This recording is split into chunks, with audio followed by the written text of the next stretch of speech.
पांच शक्तियों से ये शरीर बना हुआ है। जैसे जब अंत गति को प्राप्त करता है तो अंत गति प्राप्त करने के समय जो हमारे शरीर के अंदर जिसे हम पंच महाभूत शक्ति कहते हैं या 5 शक्तियों का वास कहते हैं, वो 5 शक्तियां अपने अपने में समाहित हो जाती हैं। जैसे हम बोल रहे, आप सुन रहे, ये बोलने सुनने की शक्ति जो है ये आकाश शक्ति है। तो ये बोलने सुनने की शक्ति जब हमारी अंतगति होती है तो ये आकाश शक्ति में चली जाती है।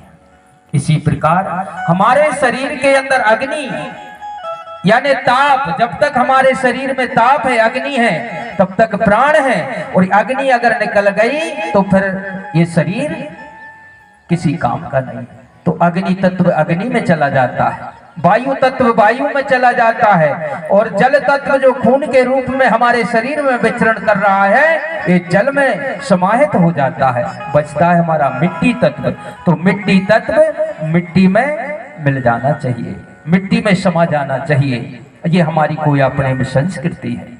तो इसी प्रकार से मान लीजिए अगर हम किसी व्यक्ति को जलाते, और इसमें बताया गया है कोई अपने गौड़ी धर्म दर्शन में कि जो व्यक्ति यहां से जाता है, यहां से जब जाता है तो इन 5 शक्तियों में समावेश हो जाता है, और अगर उसी को जला दिया तो एक शक्ति कट जाती है जिसे हम मिट्टी शक्ति कहते हैं। फिर वो पुनः इस धरती पर नहीं रहता है। और जला करके हम क्या करते हैं? लोगों ने तो बता दिया कि वैकुंठ मिलेगा, स्वर्ग मिलेगा। तो क्या उसको वैकुंठ मिला, स्वर्ग मिला? ये किसने बताया? मान लीजिए किसी व्यक्ति को अगर हमने जलाया और जला करके आप देखते हैं कुछ समेट करके ले जाते हैं किसी नदी नाले में या नर्मदा में बहा देते हैं, और कुछ बचा लेते हैं तो गंगा जी में ले जाते हैं, और कुछ अंश तो वहीं छोड़ देते हैं जहां पर जलाया। तो उसको कहां कर दिया हमने? 3 जगह कर दिया, तितर बितर कर दिया, एक जगह का नहीं छोड़ा। इसलिए हमको मिट्टी देना चाहिए, मिट्टी संस्कार करना चाहिए। ये कोई अपने में संस्कृति कहती है। तो यही बात शंभू बाबा ने जब उन लोगों को कही तो उन लोगों ने विचार किया अगर यहाँ पर रहना है तो शंभू की बात को मानना पड़ेगा, वरना ये हमको यहाँ रहने नहीं देगा। और उसी समय शंभू बाबा ने जो कार्य निर्वाह किया था, कार्य बांटे, तो वो कैसे बांटे? वो इस प्रकार से बांटे शंभू बाबा ने कि जिस व्यक्ति को जिस चीज में महारत थी उसे वही कार्य दे दिया गया।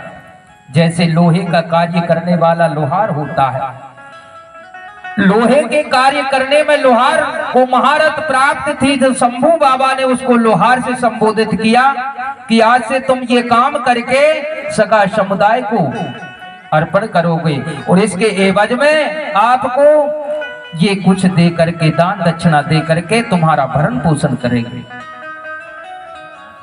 सुनार, जिसे सोने के आभूषण बनाने में महारत था उसको सुनार कह दिया गया, कपड़े बनाने वाले को नामदेव कह दिया गया, तेल निकालने वाले को तेली बोल दिया गया, क्योंकि तेल निकालने में उनको महारत प्राप्त थी, इसलिए उसको तेली कह दिया गया। बसोर, जिसे वंशकार कहा जाता है, वो बांस के बर्तन बनाने में उसको महारत प्राप्त थी, इसलिए उसको वंशकार कह दिया गया।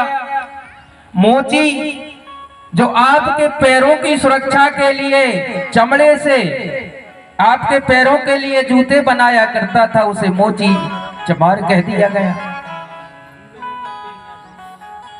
मिट्टी के बर्तन बना करके हमको देने वाला वो कुम्हार हो गया।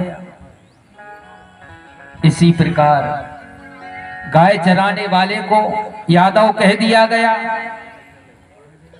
इसी प्रकार जमीन के गूढ़ रहस्य को जानने वाले को